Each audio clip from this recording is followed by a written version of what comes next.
ग्रंथराज श्रीमद्-भागवतम की जय. Śrīmad-Bhāgavatam in story form, told by Purnapragna Das, adapted from his Śrīmad-Bhāgavatam of His Divine Grace A.C. Bhaktivedanta Swami Prabhupada, founder Acharya of the International Society for Krishna Consciousness. Chapter 15. Jaya and Vijaya cursed by the four Kumaras, the appearance of Lord Varaha, the victory of Hiranyaksha, and his death at the hands of Lord Varaha. Canto 3.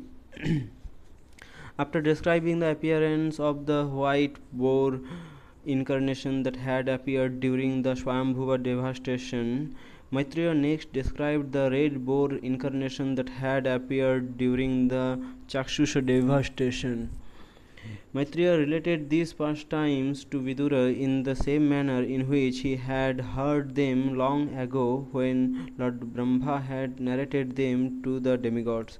Once upon a time, at sunset, Kashyapa, the son of Marichi, was offering oblations to Lord Vishnu into the sacrificial fire. At this time, his wife Diti approached him due to being greatly affected by sex desire.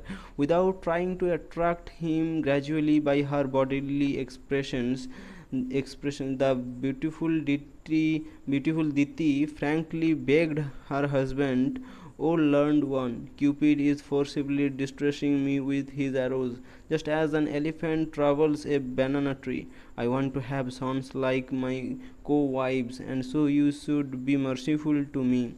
My father Daksha had separately asked each of his daughters who we preferred to marry. Then, after understanding our intentions, he handed over 13 of his daughters to you, and we have been faithful to you ever since that time. O lotus-eyed one, when someone in distress approaches a great person, his pleas should never go in vain. The hen-pecked Kashyapa could have strongly refused his wife, but because he was also sexually inclined, he tried to pacify Diti, who had become very poor-hearted and talkative due to the contamination of lust. Kashyapa said, O afflicted one, I shall soon gratify your desire. It is only due to having a good wife that a man like me can cross over the great ocean of material existence. Indeed, a wife is so helpful that she is called the better half of a man's body.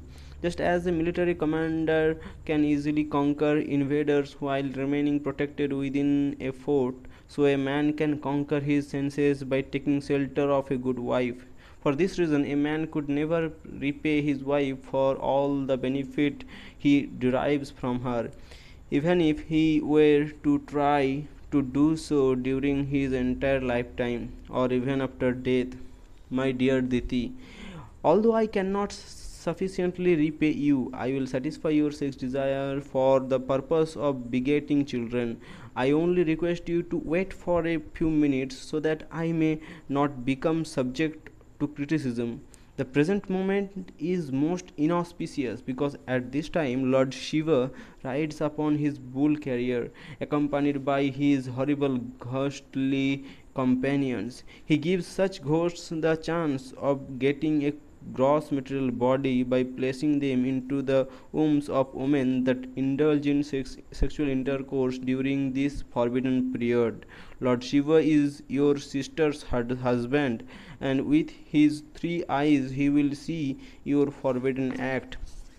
In spite of receiving such good instructions from her husband, Diti was so oppressed by sex desire that he caught hold of Kashyapa's clothes just like a shameless prostitute, and thus she practically forced him to gratify her lusty urge.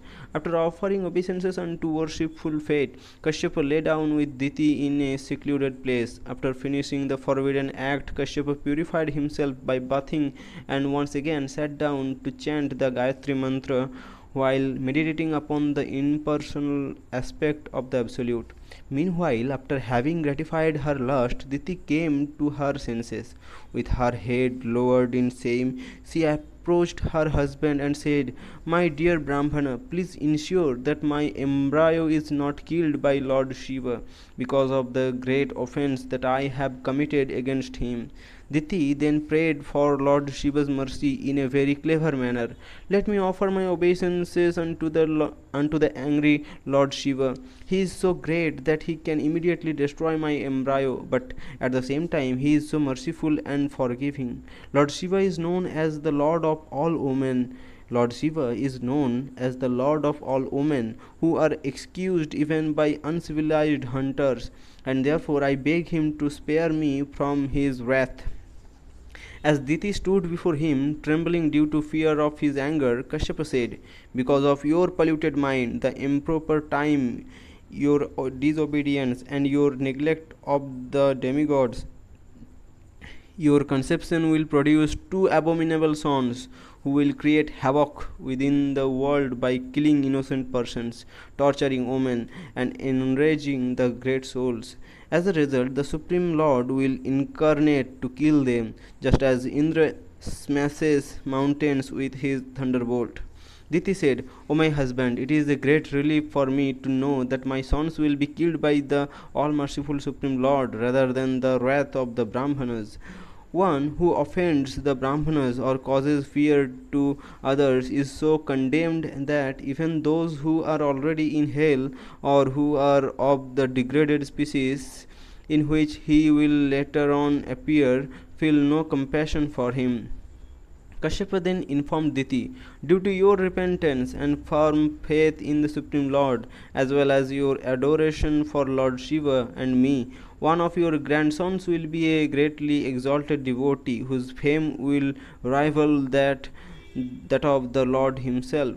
Because of his great devotion for the Supreme Personality of Godhead, others will follow in his footsteps, and because of his having satisfied the Supreme Lord, everyone will become pleased with him.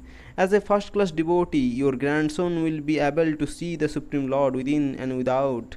He will be a reservoir of all good qualities, and he will feel very pained to see the suffering of the conditioned souls in this material world. After hearing the glories of Prahlada, Diti became very pleased, but because he could understand that her sons would cause great disturbances to the demigods, she continued to bear the powerful embryos for 100 years without giving birth. Still, the force of Diti's pregnancy disturbed the entire universe, and the light of sun and moon became impaired.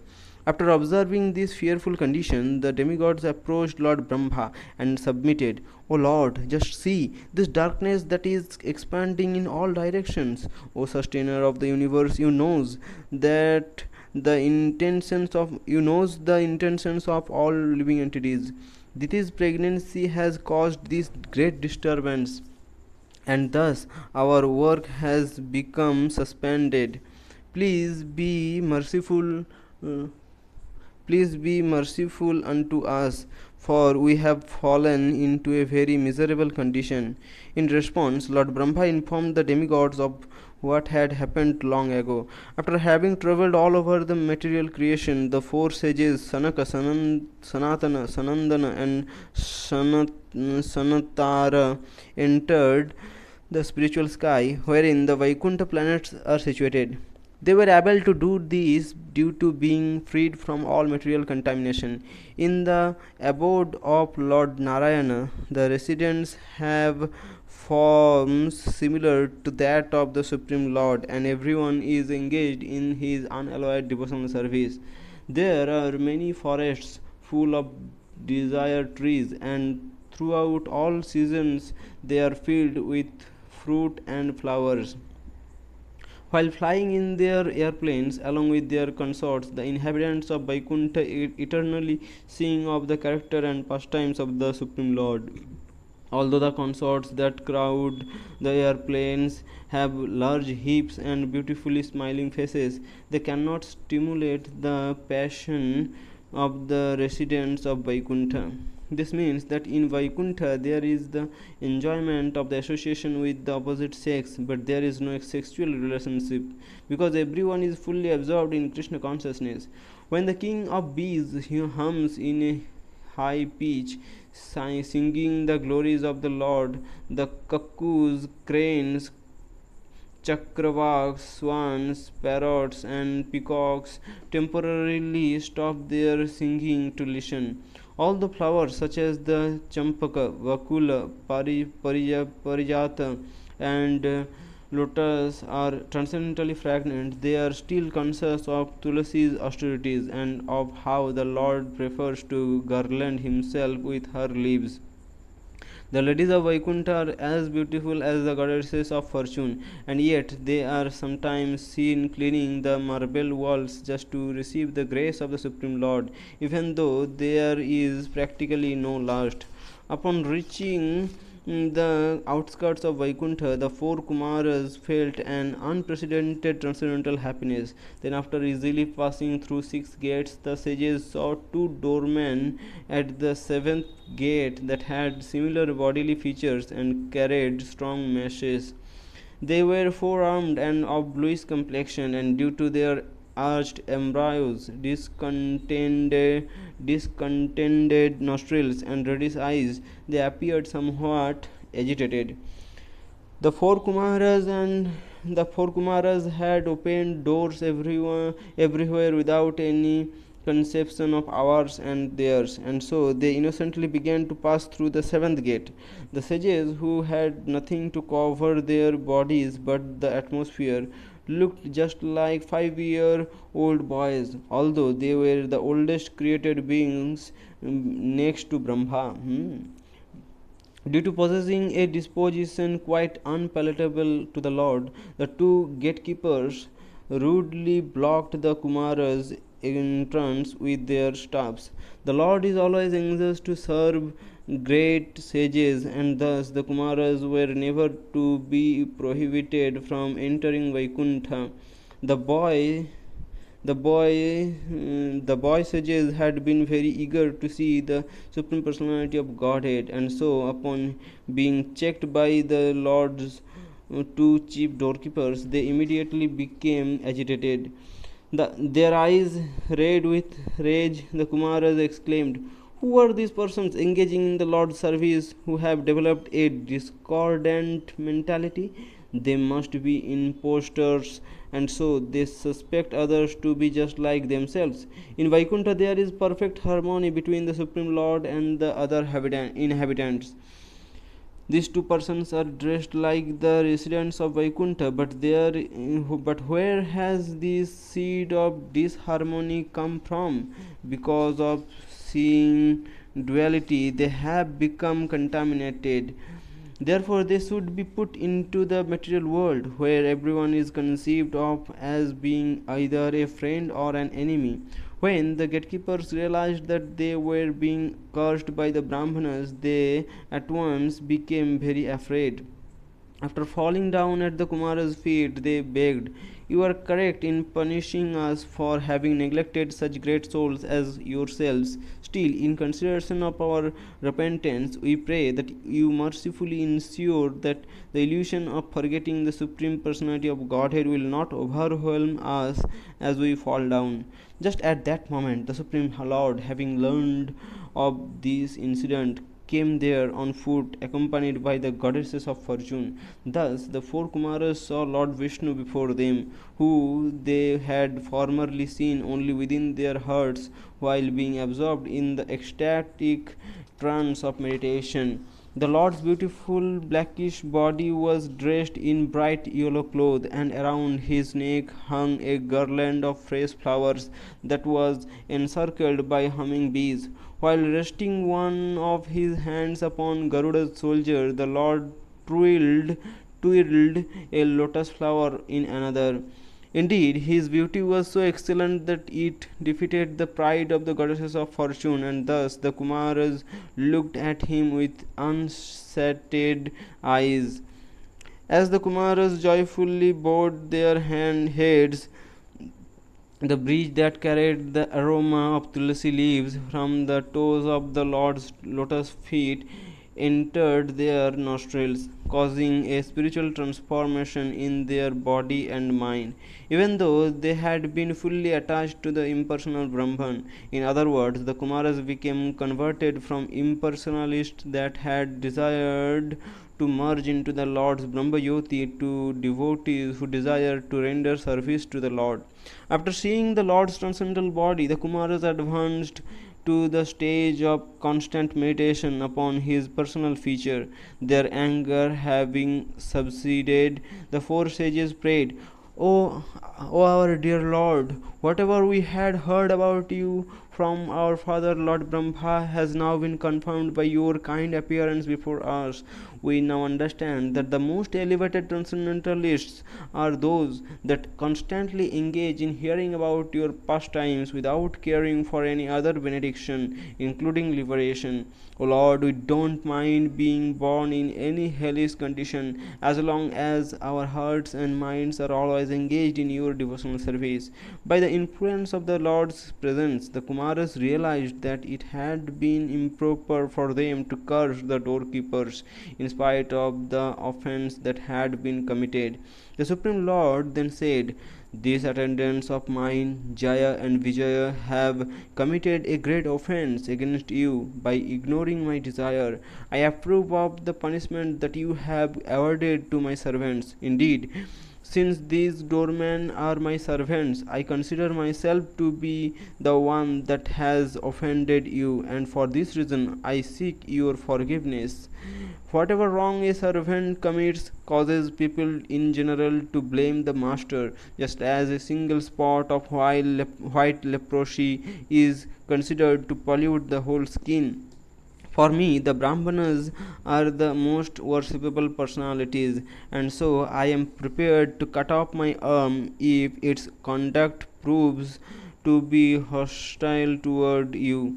Because I am the servant of my devotees, my lotus feet have become so sacred. My lotus feet have become so sacred that they immediately purify one of all sins. I do not enjoy the offerings that are made into the sacrificial fire with as much relish as I enjoy the delicious delicacies cooked in ghee that are offered to the mouths of the Brahmanas who have dedicated their lives to me. The Ganga is the remnants of water left after washing my feet, and it sanctifies the three worlds. If I can take the dust of the Vaishnava's feet upon my head, then who would refuse to do the same? These servants of mine have offended you due to not knowing my mind. Still, I will consider it a great favor if you allow them to return to my presence soon. After reaping the consequences of their transgression. After hearing with wide open ears the Lord's extremely humble and beautiful speech, which was difficult to comprehend due to its profound import, the Kumaras pondered over its meaning for some time. Although the sages could not understand the Lord's actual intention, a thrill passed through their bodies due to the delight of simply beholding him.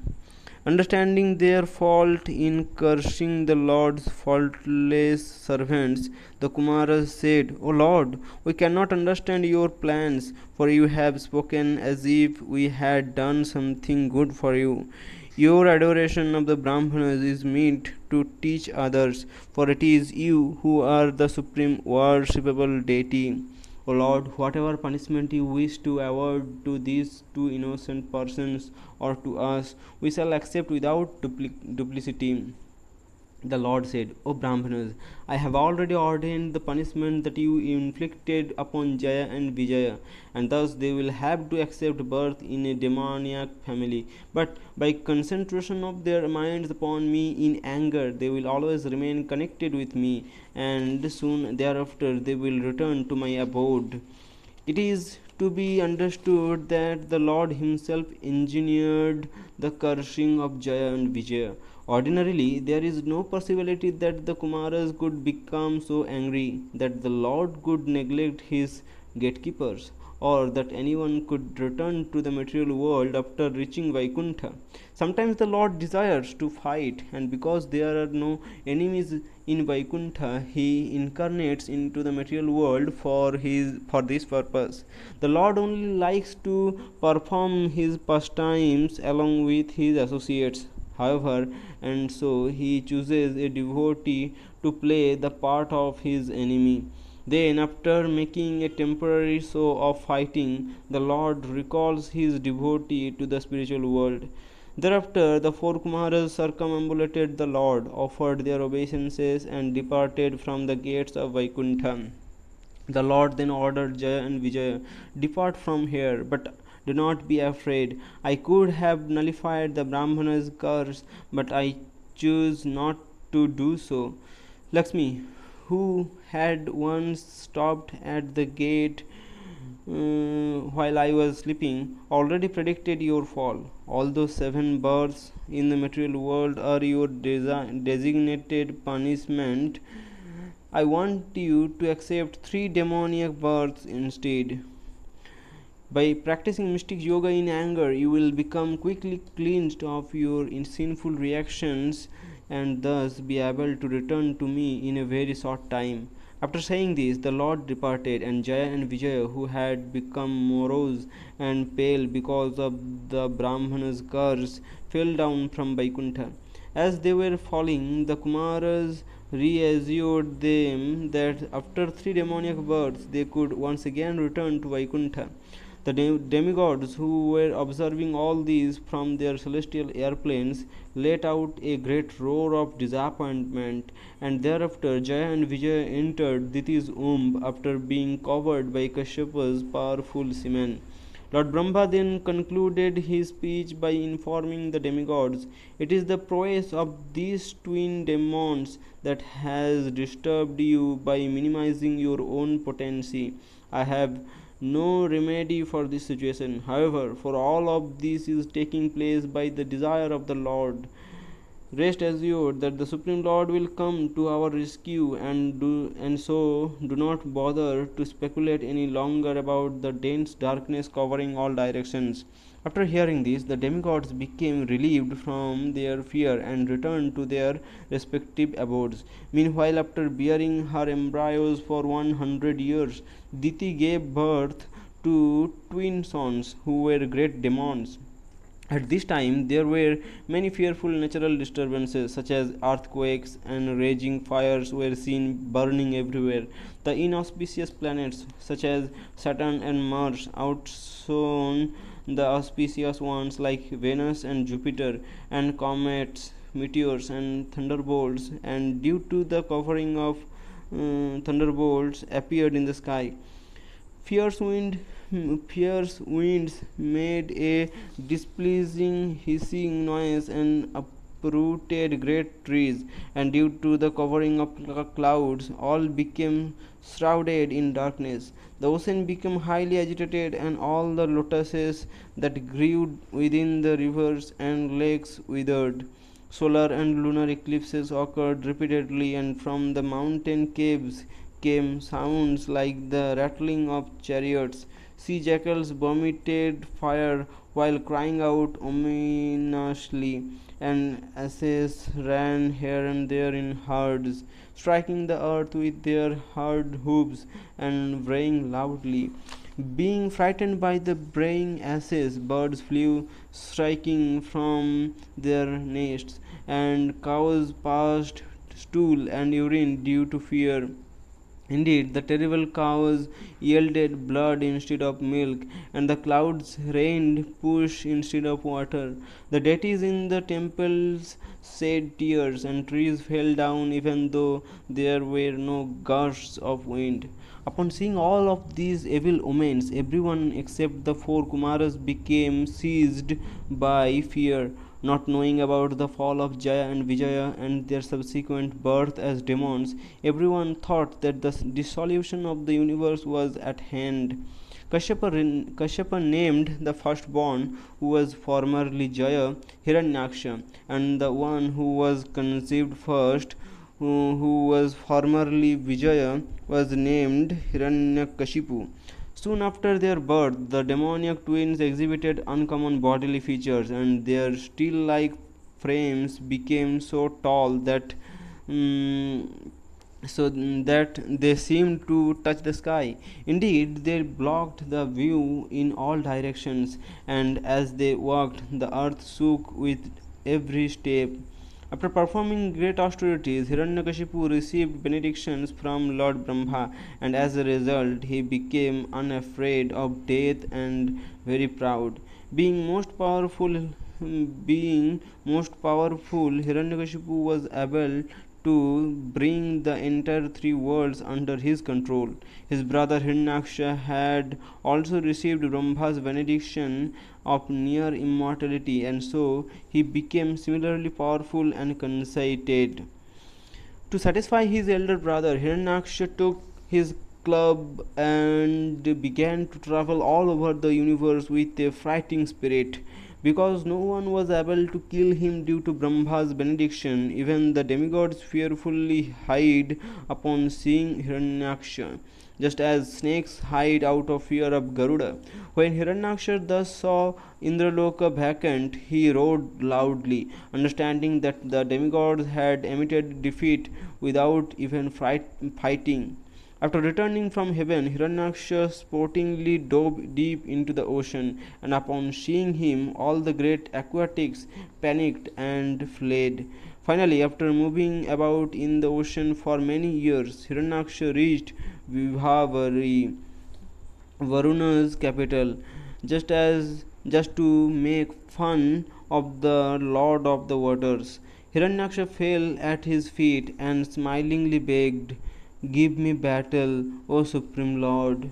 Upon seeing Hiranyaksha's arrogance, Varuna became enraged. Still, he curbed his anger by means of intelligence and replied, "O dear one, I have given up fighting because I am too old. You are so skilled in battle that I can see no one else but the most ancient person, Lord Vishnu, who can satisfy you. O chief of the Daityas, I suggest that you approach him and thus become rid of your pride by laying down dead upon the battlefield, surrounded by carnivorous animals." Without paying any more heed to Varuna, Hiranyaksha departed. Then, when he happened to meet the great sage Narada, the demon learned the whereabouts of the Supreme Lord.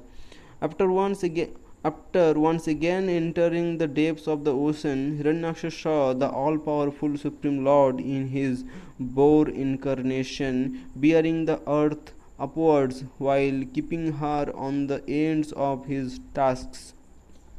Upon seeing the Lord, the demon laughingly exclaimed, "An amphibious beast, O best of the demigods, dressed in the form of a boar, the earth belongs to us, the inhabitants of the lower regions, and so I cannot allow you to take it away from my presence. You rascal, today I shall enliven my kinsmen by killing you.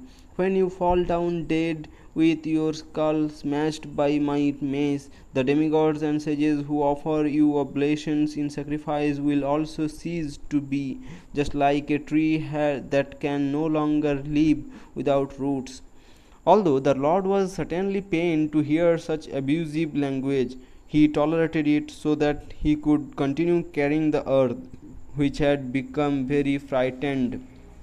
As Lord Varaha rose out of the water, Hiranyaksha chased him and roared, "Are you not ashamed of yourself for running away after being challenged by an adversary? There is nothing reproachable for shameless creatures like you." Despite these harsh words, Lord Varaha calmly placed the earth upon the surface of the water and then empowered her with the capacity to float. At this time, Lord Brahma and the other demigods praised the Lord for his wonderful act of lifting up the earth, and they showered flowers upon him. Then, to express his terrible anger, the Lord replied, "Indeed, we are creatures of the jungle and are searching for hunting dogs like you. One who is freed from the entanglement of death has no fear from the loose talk in which you are indulging, for you are bound up by the laws of death. Now give up your foolish talk and attempt to kill me. One may be very proud, but he does not deserve a seat in an assembly if he fails to fulfill his promise." Being thus challenged, Hiranyaksha became very angry and agitated, and his whole body began to tremble. While hissing indignantly, the demon sprang at the Lord and tried to strike him with his powerful mace. By moving aside, however, the Lord dodged the blow, and then with his own mace he attempted to smash Hiranyaksha's forehead. Being an expert fighter, the demon blocked the blow of his own mace, and thereafter a fierce encounter took place. As both combatants struck one another repeatedly with their strong clubs, the smell of blood that flowed from their wounds made them more and more furious.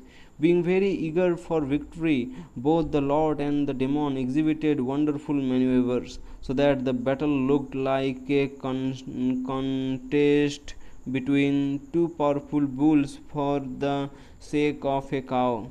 Lord Brahma had been staying in the sky along with all the demigods and celestial sages so that he could witness the terrible fight that was being waged for the sake of the earth.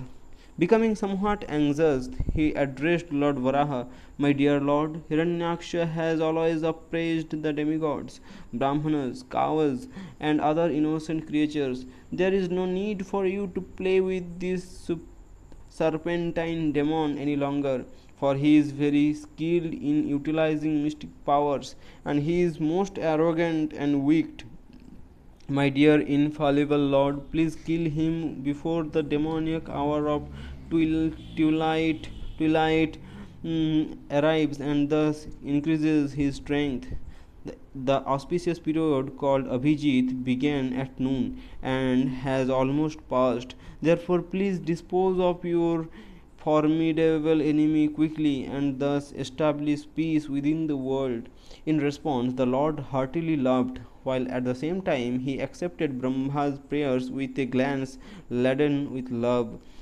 Then, as Hiranyaksha fearlessly stood nearby, Lord Varaha suddenly sprang at him while aiming his mace at the demon's chin. Hiranyaksha blocked the blow with his own mace, however, and as a result, the Lord's club slipped from his hand. That blazing mace looked splendid while whirling around and around as it fell, and a great cry of alarm arose from the onlooking demigods and sages. Still, even though he had an excellent opportunity to strike his unarmed foe, Hiranyaksha respected the etiquette for single combat by refraining from doing so. This kindled the Lord's fury even more, however, and he invoked his Sudarshana Chakra. As this wonderful disc revolved in the Lord's hand while he was at close quarters with his enemy, the demigods and sages exclaimed, "May victory be yours! Dispatch him at once! Don't play with the demon any longer!" Seeing Lord Varaha before him with the Sudarshan Chakra in his hand, Hiranyaksha resentfully bit his lip and began to hiss like a serpent. Then that great demon with fearful tusks suddenly sprang into the air while wielding his club, and while doing so he shouted, "You are slain." As Hiranyaksha tried to strike him, Lord Varaha playfully kicked the mace from his hand and with his left foot, and then said, "Pick up your weapon, since you were so eager to conquer me." Being so challenged, Hiranyaksha picked up his mace and then hurled it impetuously while roaring loudly, without even flinching. However, Lord Varaha easily caught the mace in his hand, and so the demon felt greatly humiliated. Being reluctant to take back his weapon when the Lord offered it to him, Hiranyaksha instead picked up a flaming trident and violently hurled it. As the trident blazed brightly while soaring through the sky, Lord Varaha tore it to pieces by releasing his Sudarshana Chakra. At this, the demon became more enraged, and while letting out a loud roar, he impetuously rushed at Lord Varaha. After striking the Lord on the chest with his hard fist, Hiranyaksha immediately disappeared. The Lord was not disturbed in the least by the blow, however, any more than an elephant would feel hurt being struck by a flower garland. Thereafter, Hiranyaksha employed many conjuring tricks against the Lord, who is Yogeshwara, and all who saw the magical display thought that the dissolution of the universe was at hand. Fierce winds began blowing, and the dust that was raised created darkness in all directions. Torrents of stones fell from the sky, along with showers of push, hair, blood, stool, urine, and bones, accompanied by lightning and thunder. Mountains discharged various weapons, and naked demonesses with their hair hanging loose suddenly appeared, carrying tridents. Hordes of yakshas and rakshasas were heard uttering cruel and savage slogans as they marched on foot or rode upon horses, elephants, and chariots. By releasing his Sudarshan Chakra, the Lord was able to dispel all of these illusions, and at the moment a shudder of terror passed through Diti's heart. While recalling the words of her husband, blood began to flow from her breasts. When Hiranyaksha saw that his magical creations had been dispelled, he once again made himself visible. In a fit of rage, he tried to crush the Lord within his arms as a last resort.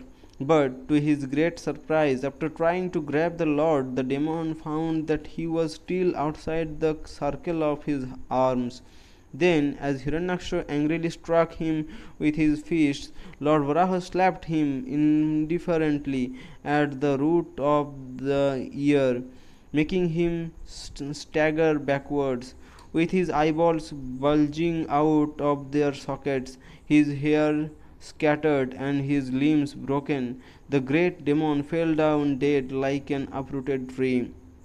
Lord Brahma and the other demigods quickly arrived at that spot to see the slain body of the demon close up. Still biting his lip, Hiranyaksha's body luster had not faded, in spite of the absence of the soul, because the Lord's lotus foot remained touching it. Lord Brahma admiringly said, "Oh, what could meet with such a blessed death? This fortunate demon was struck by the lotus foot of the Lord, upon whom yogis meditate in mystic trance in the hopes of gaining liberation from their unreal material bodies." Thereafter, the demigods expressed their great appreciation for the Lord's having assumed his Varaha form and relieving them of their agonizing fear of the demon.